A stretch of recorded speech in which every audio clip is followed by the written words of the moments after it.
Very funny man. Comedian and creator of the website betterbooktitles.com, and now author, published author from Penguin Press, How Not to Read, out now in bookstores, Amazon.com. Please welcome Mr. Dan Wilbur.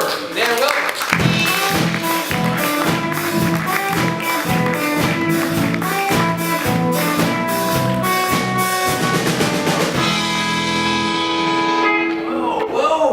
Most comfortable I've been on stage. Yeah, taking a nap. Yeah, I'm gonna take a nap. Long time no see. Long time no see. It was. I saw you this afternoon. About 3 o'clock. About 3 o'clock in my coffee shop. I'm gonna say it's my coffee shop. And we had that weird moment where we're both like happy to see each other, but we didn't really want to talk. Yeah. We actually sat back to back. We could have figured out what we were going to talk about in this interview, and instead we were both like, dude, it's so good to see you, girlfriends, hey, I'm going to eat this and read, because I don't want to talk to you or look at you. Well, I eat this and read. Yeah, and we literally was back to back. Yeah, we turned our backs to each other. It was wonderful. That's the best. Well, I was preparing for the show, as a matter of fact. Right. I was preparing for nothing. I actually walked in that coffee shop going like, I hope there's someone I can talk to. And I saw you, and I'm like, I hope I'm not insulting you. I was literally like, oh, that's great. Scott's here. And then I went, I don't want to talk to anyone. You ever just change your mood on a dime? This happens in the subway all the time. Yeah, oh yeah. And New York City is such a huge city, yet you keep running into people on the subway that you kind of, and you're like, oh, it's good to see you. You don't want to talk to them, but you got to ride 20 minutes on the subway with them. Yeah. And then you have to like sort of look, you have to like manage a way that you can stand so you can like, plausible deniability, because they see you. Oh, I've gone to other cars. There's someone who I definitely made eye contact with like 2 days ago. We both saw each other and we were like, and we had, it was my dad. What a pass on that one. Thankfully, Dad didn't ride the subway very often. He's a cad man. Right. Big taxi cabs. Big money, this guy. Let's get into your website first of all, because the website sort of spawned the book. This is very exciting, by the way. You were a published author. A real published author. author. This is a real book. There are words and pictures of the page. It's not blank. It's not a blank book. It's a real book. But it started with a website that you created how many years ago? It was about 2.5 years. It was like June of 2010. It was right when a certain comedy club closed, and I lost my they didn't close. I just quit. Yeah. But in my mind, they were dead. They were dead. They were dead without you. They were dead. So they had closed in my brain, and then the show that I was writing for ended, and so I was just a guy with no job and a blog. So basically, I will one day write a season of girls. Sometime. You know what I mean? But it'll be boys. It'll be like, it'll be boy. I don't have any friends, so I can't really write it. What I'm saying is Lena Dunham's a genius. And, I should have done more, but instead I wrote a blog that was making fun of books. I made fun of books. You're a literary guy. I'm a literary guy. I work in a bookstore. I work in a bookstore now, but I'd been out of college a year, and all I had done was like get drunk every day and play video games, and then I would kill time between sets going into bookstores, and I would buy a novel every once in a while. I don't know how. Do you guys read? I don't know how. Yeah. I didn't know anything. I would just go in, and I just had maybe 300 books that I'd read in my entire life. I'm talking like, the little ones too, the board books. And I just started. I was reading more and more after college, and I realized like I want to do something funny on Tumblr that has something to do with literature. And so instead of writing a blog that was like funny and personal and had like meaning, I made fun of everyone else's book. There's about 450 titles now, and they're all you have them. Yep, I got them. Well, the internet has them. The internet has them. I don't know if we can get them online, but we also have. Yes, I want to give you a better idea. Yes, let's see what we're talking about here. So these are some examples from your. So this is Eric Carle's The Very Hungry Caterpillar, which I changed to Eat So You Feel Pretty, because Everyone wants to someday have the torso of a plastic bag full of leaves. This is Ulysses by James Joyce, which I did read in college, sort of. You actually read that? I would count, well, I have read it, have yelled at my roommate about how brilliant it was. And I went back to reread it, I realized it's just, the end of it, I don't know if you know this, it's just about Molly's giving handjobs to sailors. And it's her thinking about it. And I feel like in this country we have, Pizza Hut has the Book It program, which tells fat kids, like, hey, read more, we'll give you some free pizza. Which is a great reward for fat kids. Like, fat kids love sitting, and they love eating free pizza. But I think if we told like a little kid, like, hey, if you keep reading, you become smart enough, one day you'll be able to understand the pinnacle of modernist literature, and it's just about handskis to sailors. That'd be more, can I say handskis and handskis? I stole it from another thing. Is it trademarked? You trademarked it. Yes. So, this is Jane Eyre. A couple readers. That's crazy. It's crazy. You gotta know what the books are. For most of them, you have to know what the books are, or you have to have Unfortunately, friends. Yeah. Never flirt with puppy killers. This is advice on that. It's a real red flag, ladies. If a man's just killed a puppy in a barn. Let's do the next one.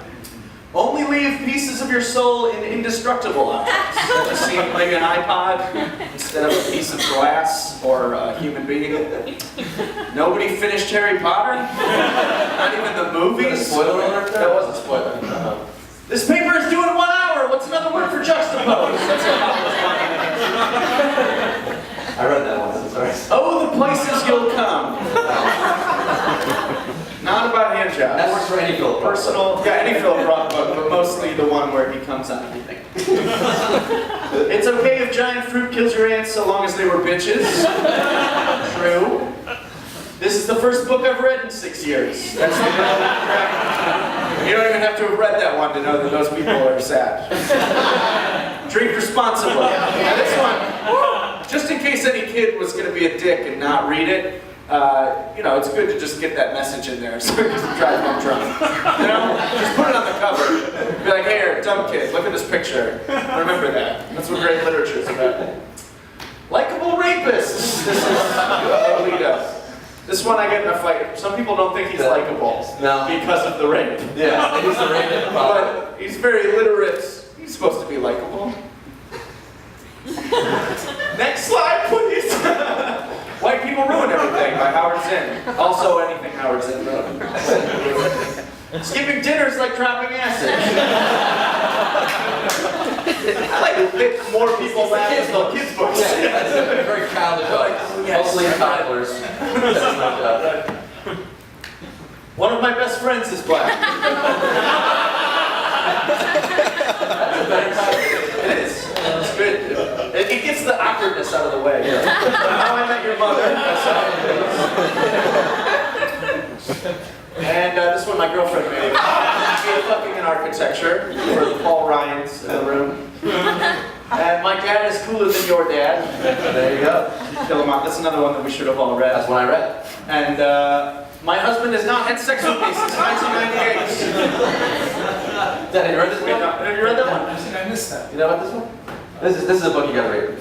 The last story Grandpa told us before he sent him to the home. Let's do another one. Call your mom. Calling your mom. Now that's Kids book. 2 kids book in a row. the kids now, and of course we have the real book. After Yes. all that, the next slide is your real book here. Yes. How Not to Read. Let's talk about it. And well, you also have some better book titles that you crowdsourced. Did you crowdsource? No, most of these I made. I don't want to stop worrying and love postmodern. Yeah, this was someone else's and I loved it. Yeah. But that sort of That's sums just up you. the book. And then The Secret, but with more jokes about drugs and poop. Sort of really. Because the book is empowering. Yeah, it empowers you. If not a reader, it tells you to just keep going. Just steady course. And if you are a reader, it's full of like so many inside jokes you wouldn't believe. But it teaches you to just like love one book, preferably mine, and then just walk around talking as if you've read every single book ever.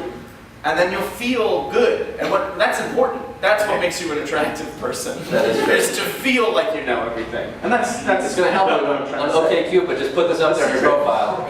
I think we have one more here. I'll probably stop blogging now that my book is published. That was also a submission, and I love But it. there's a second book coming. Yeah, I'm working on another one. I'm working on, Robert Dean and I are working on one about fake quotes and speeches. And then I'm going to probably write one that are letters back to epistolary novels, which appear in there. If you understood anything that I just said, Yeah, the word epistolary. you should buy my book. And don't read it, because you're overread already. You're overeducated. It's a book for people who aren't as smart as you are, basically. And it's a good gift book. It is. It's a great gift For the book. holidays coming up, There's Halloween. There's a choose your... Get a few of these out the door. There's and I feel like anyone can finish this. Like, if you've never read a book, you should not be scared of this book. There are a lot of pictures. You'll feel like I wrote it in one sitting, and that's because I did. And there's lots of fun stuff. There's a choose your own adventure for finding books. There's a list of things you can do besides read. Yeah. There's a long section of insults that have literary references in them, so you can just memorize that. They're like the zingers that Mitt Romney memorized for last night's debate. Like zingers, like you don't have to know anything that's going on in the book to say, hey, last time I saw a mouth that big, it was carrying Captain Ahab to his watery grave. You don't even have to read to get that. Or hey, your mom's so fat. How bad is she? You're doing decimal numbers in the 521s under celestial mechanics. Burn! Bodily. Well, that is good Plants stuff. everybody. That is good stuff. Fat. Your mom's so fat. Not your mom. Your mom's great. The proverbial mom. If you love those jokes, guys, you're going to love this book. You want to get this out? Yeah, let's do one quick trivia question. Or people just throw it? Or just throw it. No, let's do a trivia question. Okay, what author coined the term Great White Hope? It's a boxing term. It's a boxing movie. And this is the only hint. He wrote a book about wolves. And dog. Dr. Seuss. No. Zane Grey. Jack London, we got a winner. Okay, give it to her. Give it to her and get off stage.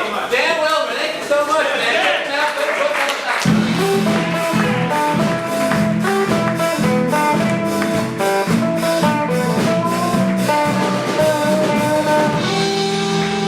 You know, of course, your mother does nothing but read. I know. We'll get a copy. She reads for both of us. I should read All of us.